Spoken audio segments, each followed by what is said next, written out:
Inter వాళ్ళకి chemistry ప్రాక్టికల్స్లో previous వీడియోలో థర్డ్లో ఏ and B చూసాం. ఇప్పుడు సి డి చూద్దాం.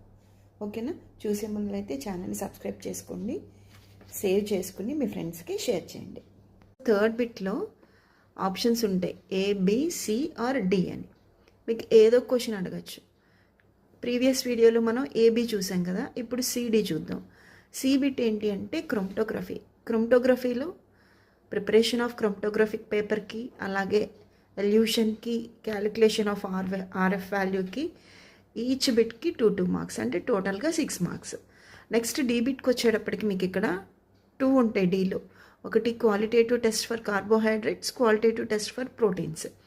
సో కార్బోహైడ్రేట్స్ దగ్గరికి వచ్చేటప్పటికి మీరు బెండిక్ట్ టెస్ట్ రాయాలి, మాలిష్ టెస్ట్ రాయాలి, test with concentrated H2SO4. Each టెస్ట్కి 2 marks. Next qualitative test for proteins దగ్గరికి వచ్చేటప్పటికి బయోరేట్ టెస్ట్కి 2 మార్క్స్, గ్జాంథోప్రోటిక్ టెస్ట్కి వచ్చేటప్పటికి 2 మార్క్స్, నిన్హైడ్రిన్ టెస్ట్కి వచ్చేటప్పటికి 2 మార్క్స్. టోటల్గా ఎన్నమ్మా 6 మార్క్స్. నెక్స్ట్ ఫోర్త్ది వైవా వాయిస్కి 2 మార్క్స్, ప్రాజెక్ట్కి 2 మార్క్స్, రికార్డ్కి 2 marks. So this is all about the chemistry practical 30 marks. అంటే ఫస్ట్ బిట్కి ఎన్ని మార్క్స్ 10, సెకండ్కి 8, థర్డ్కి 6, ఇది వైవా వాయిస్కి 2, ప్రాజెక్ట్కి 2, రికార్డింగ్ 2.